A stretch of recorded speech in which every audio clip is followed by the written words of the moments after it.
தனுசு ராசி குருவோடைய வீடு. காலபுருஷனுக்கு 9ஆம் அதிபதி. மூலம், பூராடம், உத்திராடம். மொத்தம் 9 பதங்கள் இருக்கு. மனசாட்சிக்கு பயந்து வாழக்கூடிய ராசி. இன்னைக்கு வரையும் அப்படியே ஷுவராக சொல்லலாம், நான் யாருக்குமே கெடுதல் நினச்சதே இல்லைங்க. என்னையத்தான் பல பேர் ஏளனமாக பேசியிருக்காங்க, திட்டிருக்காங்க, சிரிச்சிருக்காங்க. எல்லா விஷயத்துலையும் ஏமாந்த கோழியாக இருக்கிறது இந்த தனுசு ராசி தாங்க. அது ஏன் அப்படின்னு கேட்டிங்கன்னா, இந்த குருங்கிற கிரகம் எல்லாரையும் சரி சரி சரின்னு கேட்டுட்டு போகும். இந்த ராசியில் பிறந்தனால நம்மளும் நீங்களும் சரின்னு கேட்க வேண்டிய சூழ்நிலைகளை ஏற்பட்டுச்சு. அடி மேலே அடி விழுகுதுங்க. இந்த ராசியை பொறுத்த வரையும் எவ்வளோ உஷாராக இருந்தாலுமே ஏதாவது ஒரு பாதிப்பை கொண்டு வந்து கொடுத்துட்டு போகிறாங்க. குருவோடைய அனுகிரகம் இன்றைக்கி கம்மியாக இருக்கிற மாதிரி எனக்கு ஒரு ஃபீல் ஆகுது அப்படின்னு நிறைய விஷயங்கள் நீங்கள் புலம்புறீங்க. ஒளிமயமான எதிர்காலம் நிச்சயமாக இருக்குது. ஏன்னா காலபுருஷனுக்கு 9வது ராசியில் பிறந்த நீங்கள் எவ்வளோ கஷ்டங்களையும் கடந்து ஜெயிப்பீங்க. எங்களால் முடியலைங்க, கஷ்டத்தை மட்டுமே சுமக்கிறதுக்கு எங்களால் முடியல, எல்லாருமே ஏறி மிதிச்சுட்டு போயிட்டே இருக்காங்க. இன்றைக்கி தனுசுரோட நிலமை இதுதான். ராசியை குரு பார்க்குறாரு. எங்கள் அப்பா நல்லா இருக்காங்க, நான் நல்லா இருக்கேன். ஆனால் என்னை சார்ந்திருக்கவங்க எல்லாமே பொருளாதாரத்தில் பிரச்சனைகளை சந்திக்கிறாங்க. இது ஏன் கஷ்டத்துலேயே இருக்கிற மாதிரி இருக்குதுங்க. எந்த ஒரு சூழ்நிலையிலுமே யாரையுமே விட்டு கொடுக்காம இருக்கிறேன், ஆனால் ஒரு சின்ன பிரச்சனைக்காக என்னை விட்டுக்கிட்டு போயிடுறாங்க. இது மாதிரி தனுசை சொல்லலாம். தனுசை ஏமாந்தவங்க, ஏமாத்தினவங்க அப்படின்னு பல பேரை சொல்லலாம். கூட இருப்பாங்க, கடைசி வரையும் பேசுவாங்க. திடீர்னு ஏதாவது ஒரு சூழ்நிலை காரணமாக எனக்கு வேண்டாம் அப்படிங்கிற மாதிரி சொல்லிட்டு போயிடுவாங்க.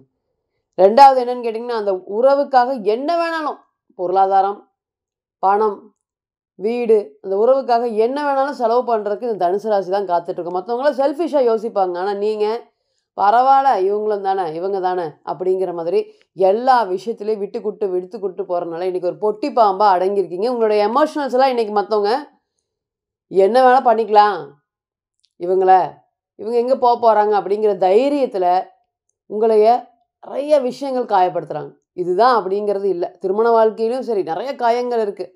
ராசிநாதன் 7ல் திருமணம் இருக்கட்டும் அப்படின்னு போராடுறீங்க. இருந்தாலும் உங்களுக்கு மீறி ஒரு விஷயங்களும் நடக்குது. இதெல்லாம் நல்லதுக்கா கெட்டதுக்கான்னு எனக்கு தெரியல. எங்களுக்கு எப்படிங்க காலம் வரும், நல்ல காலம் வரும்? குடும்பத்தில் இன்றைக்கும் பாருங்கள், இந்த தனுசு ராசி பெண்கள் எவ்வளோ தான் கஷ்டப்பட்டாலும் வெளியே அந்த கஷ்டத்தை சொல்லாத ராசி. இந்த ராசி பெண்களை நம்ம நிச்சயமாக பாராட்டியே ஆகணும். எவ்வளோ கஷ்டங்கள் இருக்கும், வெளியே சொல்ல மாட்டாங்க. தன்னுடைய வீட்டுக்கார் எவ்வளோ வருமானம் பண்ணுறாரு அப்படிங்கிறத இன்ன வரையும் தனுசு ராசி பெண்கள் வாயை திறந்து சொன்னதே இல்லை. பரவாயில்ல அப்படிங்கிற 2 வார்த்தை, இல்லைன்னா நல்லா இருக்குது அப்படிங்கிற 2 வார்த்தை தான் பயன்படுத்துவாங்களே தவிர்த்து மற்றபடி எந்த ஒரு தவறான சொற்களையும் இன்றைக்கி வரையும் பயன்படுத்தினதில்லை. ஆனால் இன்றைக்கி எல்லா கிரகங்களுமே, சனீஸ்வர பகவான் பாருங்கள் வக்ரம் பெற்று ராசியை பார்க்குறாரு. அப்படியே மன குழப்பத்தோட தலையை எப்படி பிச்சுக்கலாமா அப்படிங்கிற மாதிரி இருக்குது. ஒரு நாள் போனால் ஒரு நாள் அந்த மாதிரி. அதுவுமே கடகத்துக்கு சந்திரன் போகும்போதெல்லாம் இந்த மாதிரி நாட்களில் இந்த சனீஸ்வர பகவான் 10ஆம் பார்வையாக ராசியை பார்க்குறது, ராசிக்கு 8ஆம் அதிபதி சந்திரன் ராசியில் வந்து பிறக்கிறது, இது எல்லாமே என்ன அப்படின்னு கேட்டிங்கன்னா, ரொம்ப நல்லா எனர்ஜெட்டிக்காக இருந்தீங்க. இன்றைக்கி எல்லாமே அதெல்லாம் போய் ரொம்ப டல்லான மாதிரி இருக்கு, ஏன் அப்படின்னு வரவங்க எல்லாருமே உங்களை கேட்குற மாதிரி ஒரு சூழ்நிலைகள் இன்றைக்கி ஆயிடுச்சு. இன்றைக்கி நிறையா பக்குவப்பட்டிருக்கீங்க. வாழ்க்கையில் இப்படியெல்லாம் தான் இருக்கும் அப்படிங்கிற மாதிரி நிறைய விஷயங்கள் லாஸ் ஆகி இன்றைக்கி ஒரு இடத்துல உட்காந்துருக்கீங்க. இனி இந்த அக்டோபர் மாத பலன்கள் எப்படி இருக்க போகுது, இதெல்லாமே நிறையா ஒன்றுமே சொல்லிட்டு போகலாம். தனுசு ராசி கடந்தது, இவங்க ஃபேஸ் பண்ணது எல்லாமே இவங்களுக்கு மட்டும் தெரியும். இன்ன வரை இவங்க குடும்பத்தில் இருக்கக்கூடிய யாருக்குமே தெரியாது. பல விஷயங்கள் தன்னுடைய மனசுக்குள்ளேயே பூட்டி வச்சிருக்கக்கூடிய ஒரே ராசி. இன்றைக்கி ரொம்ப வருஷம் கழித்து தான் எப்போச்சும் சொல்லுவாங்களே தவிர்த்து, நம்மளா வற்புறுத்தி கேட்டதாக சொல்லுவாங்க. தனுசை பொறுத்த வரையும் அது வரையும் சொல்லவே மாட்டாங்க. இந்த சூழ்நிலையில் அக்டோபர் மாத பலன்கள் எப்படி இருக்க போகுது, என்ன மாதிரியான கிரக சேர்க்கைகள், கிரக அடைவுகள்லாம் இருக்குது. சனீஸ்வர பகவான் உங்களுக்கு தெரியும் 4ல் வக்ரமாக இருக்கார். 3ஆம் இடத்துல ராகு. அதே போல் ராசிநாதன் குரு 7ஆம் இடத்துல, ராசிக்கு 9ஆம் இடமான பாக்கியஸ்தானத்தில் சுக்கிரன் மற்றும் கேது, ராசிக்கு 10ல் சூரியன் மற்றும் புதன், 11ஆம் இடத்துல செவ்வாய் பகவான். இது ஒரு நல்ல ஒரு யோகமான காலமாக தனுசுக்கு சொல்லலாம். ரொம்ப காலங்கள் கழித்து இந்த தர்ம கர்மாதிபதி யோகம், 9ஆம் அதிபதி 10ஆம் அதிபதி சேர்க்கை, சூரியன் புதனோடு இணைஞ்சு புதன் மூலத்திரிகோணம் பலம் பெற்று சனீஸ்வர பகவானை பார்க்கறது, 4ஆம் இடத்தை பார்க்கறது எல்லாமே ஒரு தலை சிறந்த யோகம்னு சொல்லலாம். ரொம்ப நாட்கள் கழித்து இந்த மாதிரி ஒரு நல்ல ஒரு கோச்சாரம் தனுசு ராசிக்கு வந்திருக்கு. எதெல்லாம் நல்லது நடக்க போகுது, எதெல்லாமே பாசிட்டிவான விஷயங்கள் கிடைக்க போகுது, ரொம்ப கஷ்டப்பட்டுட்டோம், அதில் இருந்தெல்லாம் மீண்டு வெளியே வந்துடுவோம். எஸ், நிச்சயமாக பார்க்கலாம். முதல் என்ன அப்படின்னு கேட்டிங்கன்னா, தொழில் தொழில்னு ஒன்று இருந்தாவே எனக்கு தனுசுக்கு போதுங்க, அதை பார்த்துட்டு சிவனேன்னு உட்காந்துக்குவாங்க. அந்த அளவுக்கு தொழில் ஸ்தானம் அப்படிங்கிறது ரொம்பவே பலவீனம் அடைஞ்சிருக்கு தனுசுக்கு. ஜான் ஏறுனா மூலம் சறுக்குது. அந்த அளவுக்கு தொழிலில் ஒரு பெரிய அளவுக்கு பாதிப்புகள் இருக்குது. கிட்டத்தட்ட தன்னுடைய வீட்டிலே வந்து பார்த்திங்கன்னா எதிரிகள் மாதிரி இருக்கிறது, தன்னுடைய வீட்டிலேயே தன்னுடைய பிரச்சனைகளை சொல்லாமல் இருக்கிறது. இந்த நேரத்தில் வந்து பார்த்திங்கன்னா கடன்காரங்க எல்லாமே வீட்டுக்கு வர வேண்டிய சூழ்நிலைகளை உருவாக்கி கொடுத்துருது கிரகங்கள். இதுக்கு முன்னாடி இருந்திருக்கும் கடன், அந்த கடன் வேறு மாதிரி இருந்திருக்கும். இன்றைக்கி வரக்கூடிய கடன் பிரச்சனைகள் உங்களை சமாளிக்க முடியாத ஒரு சூழ்நிலைகள் இருக்கும். இந்த தொழிலுக்காக கடன் வாங்கி படாத பாடு இன்றைக்கி பட வேண்டிய சூழ்நிலைகள். ஏன் அப்படின்னு கேட்டிங்கன்னா, சனீஸ்வர பகவான் இந்த ராகுவோடைய சந்திப்பு ப்ளஸ் ராகு 3ஆம் இடத்துல, இது எல்லாமே என்ன இண்டிகேட் பண்ணுது அப்படின்னு கேட்டிங்கன்னா, தனுசு ராசி தொழில் அப்படிங்கிறது, தொழில் இன்றைக்கி இருக்குமா நாளைக்கு இருக்குமா அப்படிங்கிற பயத்தில் ஓட வச்சிட்ருக்கு அப்படிங்கிறது நிதர்சனமான உண்மை. இது எல்லாமே இனி வரக்கூடிய காலங்களில் மாறப்போகுது. தொழிலில் வந்து கடனுக்காக தொழில், தொழிலுக்காக கடன் இல்லை. நம்மளை நம்பி ஒரு 15-20 பேர் வேலை செய்கிறாங்க, அவங்களுக்காவது வந்து நமக்கு வந்து தொழில் இருக்கணும் அப்படிங்கிற எண்ணத்தினாலேயே, நல்ல எண்ணத்தினாலேயே ஓடி ஓடி இன்றைக்கி இவ்வளோ கடனாயிருக்குன்னு தைரியமாக சொல்லலாம் தனுசு ராசிக்கு.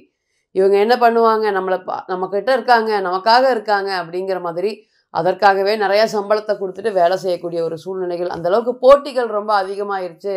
எங்களால் நடத்த முடியுமா முடியல அப்படின்னு நிறைய கேள்விகள். அது எல்லாத்துக்குமே பதில் சொல்லும் விதமாக இந்த புதனுடைய கோச்சாரம் இருக்கிறதுனால உங்களுக்கு தொழில் சார்ந்த பிரச்சனைகள் எல்லாமே இனி வரக்கூடிய காலங்களில் படிப்படியாக விலகும். நிறைய விஷயங்கள், நிறைய அவமானப்பட்டாச்சு வாழ்க்கையில் அப்படின்னு தனுசு டைரெக்டாக சொல்லலாம். இந்த ராசிநாதன் 6லேருந்து பார்த்தீங்களா, கிட்டத்தட்ட எல்லாரும் முடிஞ்சு போயிட்டீங்க, நீங்கள் முடிஞ்சு போயிட்டீங்க, நீங்கள் பொருளாதாரத்தில் ஒன்றும் இல்லை, இந்த அப்பா தான் உங்களுக்கு இந்த சொத்தை கொடுத்தாராமா, இந்த அம்மா உங்களோட சொத்து கொடுத்தாங்களாமா அப்படின்னு நீங்கள் சம்பாரித்த சொத்தே உங்களுக்கு கேள்விக்குறியாகிற அளவுக்கு பேச்சுகள்லாம் நிறையா வந்திருக்கு. அவங்க வீட்டில் தான் நீங்கள் இருக்கீங்களாமா, உங்கள் அண்ணன் வீட்டில் தான் நீங்கள் இருக்கீங்களாமா, இந்த மாதிரி நிறையா இன்னொருத்தர் கொடுத்து நீங்கள் வளர்ந்ததாக நிறையா பேர் உங்களை வந்து இன்றைக்கி பட்டம் கட்டிகிட்டு இருக்காங்க. அதெல்லாமே உங்களுடைய காதில் இன்றைக்கி கேட்டுட்ருக்கு. அதனால தான் பெரிய அளவுக்கு வருத்தப்படுறீங்க.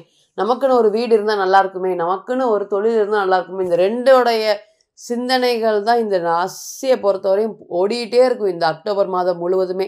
அதற்கு துணையாக வீடு கட்டக்கூடிய யோகமும் ஏற்பட்டுருச்சு. அதுதான் நிதர்சனமான உண்மை. இவங்களுக்காகவாவது நம்ம கடன் வாங்கியாவது நம்ம கட்டணும், நம்ம இப்படி சொல்லிட்டாங்க, அதுக்கு ஒரு பதில் ரிவெஞ்சாக கொடுக்கணும் அப்படின்னு தனுசு இன்றைக்கி கங்கணம் கட்டிட்டு சுற்றுறதை நம்ம பார்க்கலாம். ஏன் இத்தனை நாள் இல்லாத மோட்டிவேஷன் இன்றைக்கி எப்படி வந்துச்சு? தனுசை வீட்டை குரு பார்க்குறாரு, 7ஆம் பார்வையாக பார்க்குறாரு, தொழில் ஸ்தானாதிபதி சரியாக இருக்கார். இத்தனை நாளாக வீடு கொடுத்த கிரகம் பலவீனமாக அடைஞ்சுது. இனி வரக்கூடிய காலங்களில் இந்த வீடு கொடுத்த கிரகம் பலம் பெறும்போது ராசிநாதன் ராசியை பார்க்கும்போது தைரியத்தோட தன்னம்பிக்கையோட ஒரு விஷயத்தை எடுக்கிறதுக்கு உண்டான நல்ல பலன்கள் கிடைக்க போகுது. அப்போ ஃபஸ்ட்டு இடத்துக்கு நான் முயற்சி பண்ணிகிட்ருக்கேன், இடம் வாங்க முயற்சி பண்ணிகிட்ருக்கேன், பணம் வச்சுட்டு இடம் வாங்குறதுக்கு தொலாவர கிடைக்க மாட்டேங்குது, நான் போய் கேட்குறேன், ஏதாவது ஒரு காரணம் சொல்லி சொல்லி தட்டி போகுது, கடைசியில் நான் கேட்ட விலையை விட கம்மியாக கொடுக்குறாங்க. என்ன ஒரு கொடுமைன்னு பார்த்தீங்களா அப்படின்னு உங்களுக்குள்ளேயே நீங்கள் எதுவுமே நமக்கு நடக்காது போல், நம்ம நல்லவனாகவே இருந்தால் கடைசி வரை இருப்போம் போல், நல்லவனுக்கு வாழ்க்கை காலம் இல்லை அப்படின்னு ஒரு சலிப்பை தட்டிடுச்சு. நிறைய சலிப்பு தட்டியிருக்கு. அதில் இந்த வார்த்தைகள் நிதர்சனமான உண்மை. அதுதான் ரொம்ப காலமாக கிட்டத்தட்ட 1 வருஷம் இல்லைங்க, 2 வருஷமாக இதை தான் பேசிகிட்டு இருக்கீங்க. நமக்குன்னா எதுவும் நடக்காது, நமக்குன்னா எதுவும் கிடைக்காது, நம்ம ராசி அப்படி அப்படிங்கிற மாதிரி. இனி வரக்கூடிய காலங்கள் இதெல்லாமே மாறப்போகுது. ராசிநாதன் ராசியை பார்க்கறதுனால ஒளிமயமான எதிர்காலம் நிச்சயமாக தனுசுக்கு இருக்குது. அதெல்லாம் குரு கைவிட மாட்டார், நீங்கள் ஷுவராக நம்பலாம். சனீஸ்வர பகவான் இந்த ராசிக்கு 50-50 யோகாதிபதினு சொல்ல முடியாது, இருந்தாலுமே தொழிலை குறிக்கக்கூடிய காரக கிரகமாக, பொருளாதாரத்தை குறிக்கக்கூடிய காரக கிரகமாக வரதுனால அவர் நிச்சயமாக அவருடைய அனுகிரகம் நமக்கு கண்டிப்பாக வேணும். ஓம் சனீஸ்வர பகவானே போற்றி போற்றின்னு சொல்லுங்கள்.